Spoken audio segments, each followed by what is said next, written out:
د مولانا حضرت بلال په صدارت کې د رستم تحصیل کونسل اجلاس په ټیمي آفس کې منعقد شوی و چې پکې ټیمو رستم پیر اعظم د تحصیل کونسل ممبرانو، محکمه پولیس، وابډا، محکمه صحت او د رستم پریس کلب د میډیا نمایندګانو ګډون کړی و. د تلاوت کلام پاک نه بعد مولانا قمرزمان د اجلاس ایجنډا وړاندې کړه.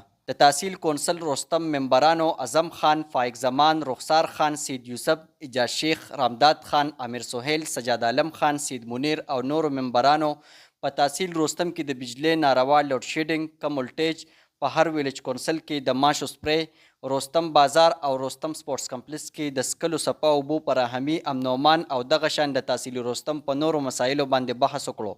د اجلاس صدارت کوونکي مولانا حضرت بلال په خپلو خبرو کې وویل چې د بجلی ناروا لوډ شیډینګ کې په کمي راوستو باندې موږ د تحصیل کونسل رستم چیرمین مولانا مبارک احمد په مشرۍ کې د وابډې او نورو اعلی چارواکو سره ملاقاتونه کړي. ډیر ژر به په لوډ شیډینګ کې کمی راشي.